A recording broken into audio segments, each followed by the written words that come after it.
దేవుని నామానికి మహిమ కలుగునుగాక. స్ట్రెంగ్త్ ఇన్ గ్రేస్ ఛానల్ వీక్షిస్తున్న నా ప్రియ దేవుని బిడ్డలారా, ఈరోజు ఈ ప్రపంచంలో ఒక భయంకరమైన యుద్ధం జరుగుతోంది. ఈ యుద్ధంలో తుపాకులుండవు, ట్యాంకర్లుండవు, సైన్యాలు కనిపించవు. ఎందుకంటే ఇది కంటికి కనిపించని ఆత్మీయ యుద్ధం, స్పిరిచువల్ వార్ఫేర్. ఈ యుద్ధం దేనికోసమో తెలుసా? నీ ఆత్మ కోసం, నీ గమ్యం కోసం, దేవుడు నీకిచ్చిన పిలుపు కోసం. క్రీస్తునందు విశ్వాసం ఉంచిన ప్రతి ఒక్కరూ ఈ యుద్ధంలో నిలబడాల్సిన సైనికులు. అవును, నువ్వొక బాధితుడివి కాదు, పాపానికి బానిసవి కాదు, నువ్వు క్రీస్తుకు సైనికుడివి. సాతాను నీకొక అబద్ధం చెప్తున్నాడు. నువ్వు చాలా బలహీనుడివి, నీ బ్రతికింతే, నువ్వేమీ చేయలేవు అని నిన్ను నిరాశలోకి నెడుతున్నాడు. కానీ దేవుడు ఈరోజు నీతో చెప్తున్నాడు, లేచి నిలబడు. ఎందుకంటే నువ్వు రక్షించబడింది జీవితాంతం పాపపు సంకెళ్లతో బ్రతకడానికి కాదు, అధికారంతో నడవడానికి, విజయంతో ముందడుగు వేయడానికి. యేసుక్రీస్తు నిన్ను కేవలం పాపం నుండి రక్షించలేదు, తన సైన్యంలో ఒక యోధుడిగా నిలబెట్టడానికి రక్షించాడు. ఒక సైనికుడెప్పుడూ భయపడి వెనకడుగు వేయడు, శత్రువు ముందు లొంగిపోడు, దేవుని బలంతో వాడు నిలబడతాడు. క్రీస్తు సైనికుడిగా నిలబడ్డమంటే అర్థమేంటి? లోకం బ్రతికినట్లుగా బ్రతకపోవడం, లోకం ఆలోచించినట్లు ఆలోచించకపోవడం. ఈ లోకం ఎప్పుడూ ఈజీగా ఉండే దారిని చూపిస్తుంది. పాపం ఎప్పుడూ ఒక క్షణకాల సుఖాన్నిస్తుంది, కానీ శాశ్వతమైన సంకెళ్లను వేస్తుంది. కానీ క్రీస్తు మార్గం కష్టంగా అనిపించినా అది స్వేచ్ఛనిస్తుంది, జీవాన్నిస్తుంది. ఈ లోకం ఏమంటుంది? నీకేదిష్టమైతే అది చెయ్యి, నీ కోరికలను తీర్చుకో. కానీ యేసుక్రీస్తు లూకా 9:23లో ఏమన్నారో తెలుసా? ఎవడైనను నన్ను వెంబడింపగోరిన ఎడల తన్ను తాను ఉపేక్షించుకొని ప్రతిదినము తన సిలువనెత్తుకుని నన్ను వెంబడింపవలను. సిలువను మోయడమంటే ఏదో సిగ్గుపడ్డం కాదు, అది నీ పిలుపులో ఉన్న ఒక త్యాగం, దాన్నిష్టంగా అంగీకరించడం. పాపం చేయడానికి అవకాశమున్నా క్రీస్తు కోసం పరిశుద్ధతను ఎంచుకోవడం. నీ శరీరము దేవునికి వ్యతిరేకంగా పోరాడుతున్నా దేవుని వాక్యానికి లోబడ్డం. నీ కంఫర్ట్ కన్నా క్రీస్తుని ఎక్కువగా ప్రేమించడమే సిలువను మోయడం. దేవునికి పూర్తిగా లొంగకుండా నీకు విజయం రాదు. ఒక సైనికుడు ఎప్పుడు శక్తివంతుడవుతాడు? తన కమాండర్కు పూర్తిగా లొంగిపోయినప్పుడు. ఒక విశ్వాసి ఎప్పుడు శక్తివంతుడవుతాడు? క్రీస్తు పాదాల చెంత పూర్తిగా సమర్పించుకున్నప్పుడు. శత్రువు వేసే అతిపెద్ద ఆయుధం మోసం. నువ్వు పాడైపోయావు, ఇక పనికిరావు, దేవుడు నిన్ను వదిలేశాడు అని వాడు నీ చెవిలో గుసగుసలాడతాడు. కాని బాగా గుర్తుపెట్టుకో, నువ్వు ఒంటరిగా పోరాటం లేదు. నీకు బలం నీలో నుండి రాదు, నిన్ను పిలిచి నీ పక్కన నిలబడిన సైన్యాధ్యక్షుడైన దేవుని నుండి వస్తుంది. నువ్వు బలహీనుడిగా ఫీలవుతున్నావా? దేవుడంటున్నాడు, నీ బలహీనతలోనే నా బలం పరిపూర్ణమవుతుంది. శత్రువులు చుట్టుముట్టారని భయపడుతున్నావా? దేవుడంటున్నాడు, నీకు విరోధంగా రూపించబడిన ఏ ఆయుధనూ వర్ధిల్లదు. నిన్ను ఎవ్వరూ విడిచిపెట్టినా ఆయన నిన్ను విడిచిపెట్టడు. నీ గతం నిన్ను వెనక్కి లాగుతున్నప్పుడు, పాపం నిన్ను మళ్లీ లాగాలని చూస్తున్నప్పుడు ఒక విషయం గుర్తించుకో. ఒక సైనికుడు యుద్ధం కష్టంగా ఉందని పారిపోడు, విజయం ముందే ఖరారైపోయింది కాబట్టి వాడు పోరాడతాడు. శత్రువు నీ ఐడెంటిటీ మీద దాడి ఎందుకు చేస్తాడో తెలుసా? ఎందుకంటే నువ్వు స్వేచ్ఛగా నడిస్తే ఏమవుతావో వాడికి తెలుసు. ఆ భయంతోనే వాడు నీ మీద దాడి చేస్తున్నాడు. ఒక సైనికుడు ఎమోషన్స్తోనో ఇతరుల అభిప్రాయాలతోనో నడవడు, వాడు దేవుని వాక్యంతో నడుస్తాడు. 2 తిమోతి 2:3 చెబుతోంది, క్రీస్తు యేసు యొక్క మంచి సైనికుని వలె నాతో కూడా శ్రమను అనుభవించుము. సైనికుడు శ్రమ వస్తుందని ముందే ఊహిస్తాడు. ఆ శ్రమ దేవుడు నిన్ను వదిలేశాడనడానికి గుర్తు కాదు, చీకటి రాజ్యానికి నువ్వొక ముప్పుగా మారావనడానికి గుర్తు. యోహాను 8:34లో యేసయ్య అన్నారు, పాపం చెయ్యు ప్రతివాడును పాపానికి దాసుడు.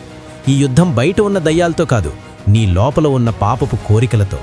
కాని 36వ చరణంలో దేవుడొక అద్భుతమైన మాట చెప్పాడు, కుమారుడు మిమ్మును స్వతంత్రులుగా చేసిన ఎడల మీరు నిజంగా స్వతంత్రులై ఉందురు. ఈ స్వేచ్ఛ అనేది ఒక ఫీలింగ్ కాదు, అది క్రీస్తు రక్తం ద్వారా కొనబడిన సత్యం. ఎఫెసీయులకు 6:11 చెబుతోంది, అపవాది తంత్రాలను ఎదిరించుటకు దేవుడిచ్చు సర్వాంగ కవచమును ధరించుముడి. ఆ వాక్యంలో ఎదిరించి నిలబడు అనుందే తప్ప భయపడి పారిపో అని లేదు.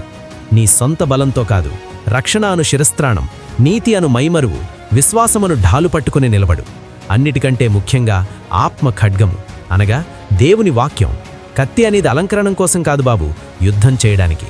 సాతాను వచ్చి నువ్వు పనికిరావు అన్నప్పుడు, నన్ను బలపరచువాని యందే నేను సమస్తమును చేయగలను అని వాక్యంతో వాణ్ణి కొట్టు. సాతాను వచ్చి నీకు పాపం నుండి విముక్తి లేదు అన్నప్పుడు, పాపం నా మీద ప్రభుత్వం చెయ్యదు అని ధైర్యంగా చెప్పు.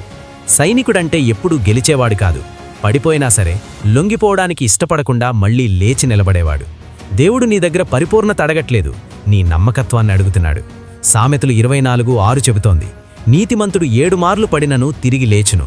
పడిపోవడమనేది ముగింపు కాదు, తిరిగి లేవడమే అసలైన విజయం. ప్రకటన గ్రంథం 3:16లో దేవుడు తీవ్రమైన హెచ్చరికిస్తున్నాడు, నీవు చల్లగానైనను వెచ్చగానైనను ఉండక నులివెచ్చగా ఉన్నావు గనక నేను నిన్ను నా నోటి నుండి ఉమ్మివేయనున్నాను. దేవునికి సగం సగం భక్తి నచ్చదు. ఆదివారం మాత్రమే పవిత్రంగా ఉండి మిగతా రోజులు లోకంలాగా బ్రతికే జీవితం ఆయనకు వద్దు. నీ ఇష్టానుసారం శరీర కార్యాలు చేస్తూ దేవుని రాజ్యానికి సైనికుడిగా ఉండలేవు. మీరు దేనికి లోబడితిరో దానికి దాసులు అని రోమా 6:16 చెబుతోంది. నువ్వు పాపానికి లోబడితే పాపానికి బానిసవి, దేవునికి లోబడితే క్రీస్తు సైనికుడివి. నువ్వు దేవుణ్ణి నమ్ముతున్నావా అనేది ఇక్కడ ప్రశ్న కాదు, దేవునికి లోబడుతున్నావా? నా ప్రియ సహోదరీ సహోదరుడా, ఈరోజు దేవుడు నిన్ను పైకి పిలుస్తున్నాడు. ఏ పాపం ఏదైతే ఇన్నాళ్లుగా నిన్ను వెంటాడుతోందో, ఏ అలవాట్లయితే నీ ఆత్మీయతను చంపేస్తున్నాయో, ఏ వ్యసనం నిన్ను బానిసగా మార్చిందో వాటన్నిటినీ ఈరోజే శిలువ దగ్గర వదిలిపెట్టు. ఎవరూ చూడట్లేదులే అని నువ్వు చేస్తున్న రహస్య పాపాలు ఆయనకు తెలుసు. అయినా కూడా ఆయన నిన్ను ప్రేమిస్తున్నాడు. ఆయన కృప నిన్ను పిలుస్తోంది. ఆయన దయ నిన్ను క్షమించడానికి ఎదురుచూస్తోంది. ఈ వీడియో చూస్తూ దేవుని స్వరాన్ని పక్కకు నెట్టకు. రేపు మారదాన్లే అనుకోకు. సాతాను చెప్పే అతిపెద్ద అబద్ధం నీకింకా చాలా సమయం ఉంది అనేది. రేపు అనేది నీకు గ్యారంటీ లేదు. ఇప్పుడే ఉన్న చోటే కళ్ళు మూసుకుని నీ గుండె మీద చెయ్యి వేసుకుని ఈ ప్రార్థన చెయ్యి. ప్రభువైన యేసయ్యా, నేనిక మీదట పాపానికి బానిసగా బ్రతకలేని ప్రభువా, నా పాపాలను నీ రక్తంతో కడుగు. లోకాసలకు లోబడిన నన్ను క్షమించు.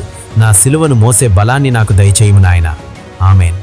నా ప్రియ దేవుని బిడ్డలారా, ఈరోజు ఆ దేవుని మాటలకు లోబడితే పాపపు సంకెళ్లను తెంచుకుని సైనికుడిగా నిలబడాలని మీరు తీర్మానించుకుంటే కమెంట్స్లో నేను క్రీస్తు సైనికుణ్ణి అని టైప్ చేయండి. దేవుడు మిమ్మల్ని ఆత్మబలంతో నింపి తన మహిమ కొరకు వాడుకొనుగాక. God bless you. కంటికి కనిపించని యుద్ధమీది, ఆత్మీయ పోరాట రంగమీది.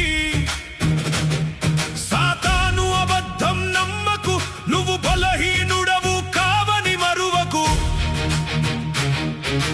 పాపపు సంకెళ్ళు తెంచుకో, ప్రభువు అధికారము పొందుకో. బానిసవు కావు నువ్వు, క్రీస్తు సైనికుడవు. జయించే యోధుడవు. నేను క్రీస్తు సైనికుడిని, సిలువనే మోసే యోధుడిని. నేను క్రీస్తు సైనికుడిని, విజయ మార్గాన నడిచేవాడిని. పాపము నాపై ఏలదు, అపవాది భయము ఇక లేదు. నేను క్రీస్తు సైనికుడిని. I am a soldier of Christ.